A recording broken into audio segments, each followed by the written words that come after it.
उत्तर प्रदेश की राजनीति में दिन प्रतिदिन नए नए राजनीतिक उतार चढ़ाव आते हुए दिखाई दे रहे हैं। इसी कड़ी में अब नाम सामने आ रहा है विवादित बयानों से चर्चाओं में रहने वाले स्वामी प्रसाद मौर्य का। जी हां, समाजवादी पार्टी के राष्ट्रीय महासचिव रहे स्वामी प्रसाद मौर्य ने 22 फरवरी 2024 को समाजवादी पार्टी के सभी पदों से इस्तीफा दे दिया था। इसके बाद उन्होंने अपने दल राष्ट्रीय शोषित समाज पार्टी की संगठन को मजबूत करने की तैयारियां शुरू की।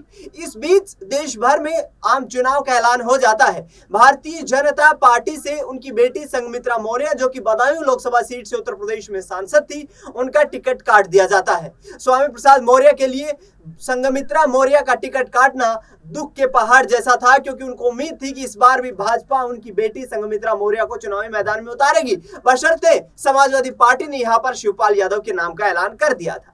लेकिन ऐसा होता हुआ प्रतीत नहीं हुआ और स्वामी प्रसाद मौर्य अब राजनीतिक आधार तलाशने के लिए छटपटाने लगे।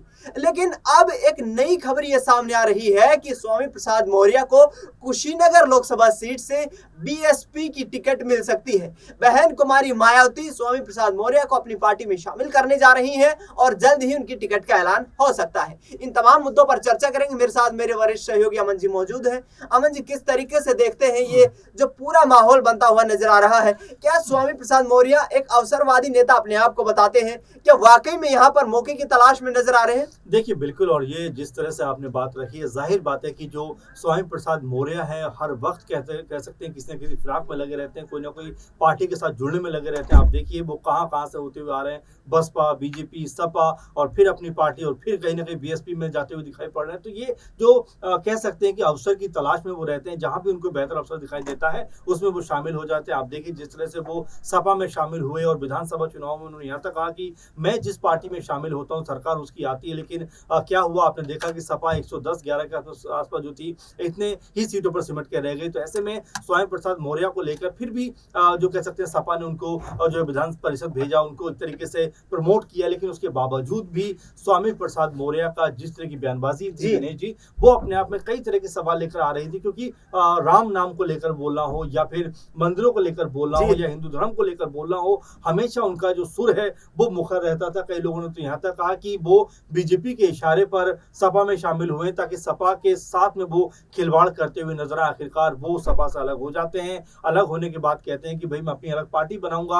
आरएसएसपी के नाम से उन्होंने जो अपनी पार्टी बना ली, राष्ट्रीय शोषित समाज पार्टी के नाम से। और देखिए इसके बावजूद भी अगर देखा जाए तो कोई ऐसा बड़ा काम उनकी पार्टी ने अभी तक नहीं किया, कोई बड़ा ऐसा रैली उनकी पार्टी ने नहीं किया। और देखिए महत्वपूर्ण बात यह हो जाती है कि चुनाव से पहले आप अपनी पार्टी बनाते हो तो इसका मतलब ये नहीं है कि लोग आपके साथ जुड़ जाएंगे। संगठन को बनाने के लिए दिनेश जी एक टाइम चाहिए होता है, समय वक्त चाहिए होता है। तो ऐसे में जिस तरह स्वामी प्रसाद मौर्य ने आनंद फानंद पार्टी बनाई, कोई बहुत बड़ा उनका कह सकते हैं कि चर्चा जो थी पूरे उत्तर प्रदेश में कहीं नजर नहीं है। इसीलिए अब लग रहा है शायद कि वो बीएसपी के दामन थामना चाहते हैं। मायावती तारीफ कर रहे थे, तमाम बातें कर रहे थे। आप समझिए कि अगर तारीफ कर रहे हैं तो कुछ ना कुछ इसमें ऐसा है जो स्वामी प्रसाद मौर्य कहने के हासिल करना चाहते हो। आपने सही कहा, कुशीनगर हो या एक दुक्का सीटें और बची हो, वहां पर हो सकता है मायावती जो स्वामी प्रसाद मौर्य को उतारती हुई नजर आ जाए, क्योंकि मायावती के पास भी ऑप्शन बहुत कम है। मायावती के पास ऑप्शन खत्म हो गए हैं और जिस तरीके से तमाम राजनेताओं ने सांसद रहते हुए उनकी पार्टी से इस्तीफा दिया, किनारा किया, जिसमें अमरोहा से सांसद दानिश अली की बात कर ली जाए या बिजनौर से सांसद मलुक नागर की, ये तमाम ऐसे दिग्गज नेता थे जो कि पार्टी का दामन छोड़ते हुए नजर आए।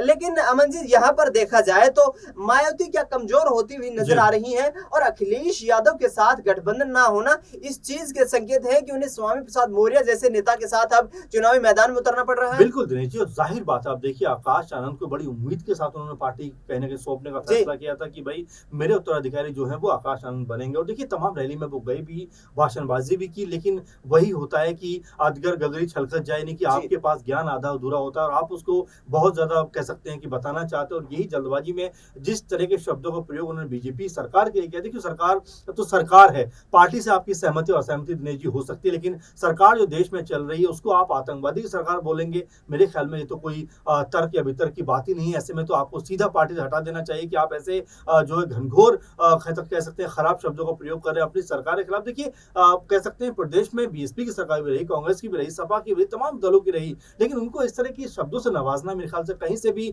उचित नहीं। और मायावती ने जिस तरह का एक्शन लिया है, जाहिर बात है कि बनता है एक्शन, और अब शायद उनको भी समझ में आ रहा है कि नए नवेले कह सकते हैं कि किसी नेता के हाथों में कमान सौंपना जिसको अनुभव भी नहीं है। और देखिए आजाद यही बात कहते हुए नजर आए थे। देखिए आजाद को अगर आप देखें तो संघर्ष करने के बाद कहने की पार्टी को एस्टैब्लिश करते हैं, लेकिन आकाश आनंद जो है पैराशूट से ऊपर से उतरते हैं, पार्टी कमान संभालते हैं और देखिए इस तरह की बयानबाजी करते हैं जिसकी हर तरफ आलोचना हो रही है। बिल्कुल, यहाँ पर मायावती के लिए मुश्किलें दो चार होती हुई नजर आ रही हैं, क्योंकि एक तरफ भतीजे आकाश आनंद के लेकर यहाँ पर चुनाव आयोग उनके चुनाव प्रचार पर रोक लगा चुका है, तो दूसरी तरफ मायावती को वो सियासी आधार दिखाई नहीं दे रहा है जिसके आधार पर तमाम 80 लोकसभा सीटों पर उत्तर प्रदेश में चुनाव लड़ा जाए। ऐसे में बड़ा सवाल और आखिरी सवाल ये रहेगा कि संघमित्रा मौर्य को यहाँ से टिकट मिलने के लिए कितने प्रयास मायावती की पार्टी से करते नजर आ सकते हैं स्वामी प्रसाद मौर्य? देखिए बिल्कुल स्वयं संघमित्रा का जिक्र आप कर रहे हो। देखिए जब आपको याद होगा बदायूं सीट के ऊपर जब शिवपाल यादव को उतारा जा रहा था उस समय कह रही थी कि देखिए मुझसे हार का धर्मेंद्र यादव जो है आजमगढ़ चले और ये डर अच्छा है, लेकिन उनको ये नहीं पता था कि डर दिखाने के लिए इस बार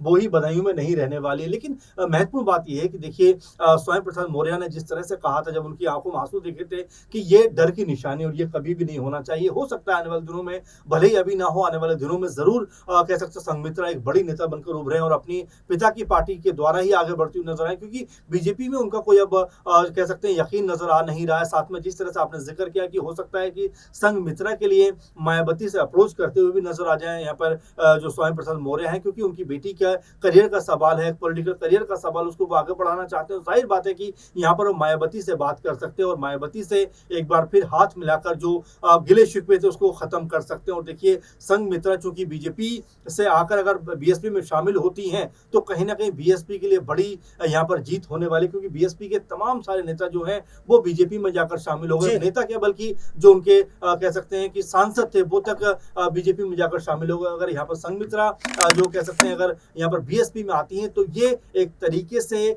मायावती की एक बड़ी जीत के तौर पर देखा जाएगा, क्योंकि जब रितेश पांडे बीजेपी में शामिल हुए थे तब भी ये बात उठी थी सामने की मायावती का शायद अपने नेताओं के ऊपर उतना अब कमांड रही नहीं, इसीलिए चाहे मलुक नागर हो या रितेश पांडे हो या और भी तमाम सारे नेता हो वो कह सकते हैं पाला बदलते हुए नजर आए। और यहाँ पर आकाश आनंद को लेकर जिस तरह मायावती परेशान है तो उनको भी अब यहाँ दिनेश जी अनुभवी नेताओं की जरूरत है। और स्वयं प्रसाद मौर्य एक अनुभवी नेता है, बीएसपी के लिए काफी काम भी किया है, उत्तर प्रदेश की राजनीति को कह सकते हैं बहुत अच्छे से जानते समझते हैं। तो यहाँ पर मुझे लग रहा है कि अगर मौर्य बीएसपी में शामिल होते हैं तो यहाँ पर सपा के लिए भी मुश्किलें होने वाली हैं और बीजेपी के लिए भी मुश्किलें होने वाली हैं। बिल्कुल, यहाँ पर समाजवादी पार्टी के लिए भी मुश्किलें हो सकती हैं और भारतीय जनता पार्टी को भी यहाँ पर चुनौती देते हुए नजर आ सकते हैं। स्वामी प्रसाद मौर्य लगातार तमाम तरीके की बयानबाजी के चलते लगातार सुर्खियों में रहते हैं और फिलहाल यदि देखा जाए तो 2.5 दशक तक मायावती के साथ मिलकर काम करने वाले, राजनीति करने वाले स्वामी प्रसाद मौर्य की एक बार फिर से घर वापसी होती हुई नजर आ रही है। फिलहाल इस खास कार्यक्रम में इतना ही। अमन जी आप जुड़े, आपको बहुत बहुत धन्यवाद। देश दुनिया की तमाम बड़ी खबरों के लिए आप देखते रहिए SPN 9 न्यूज।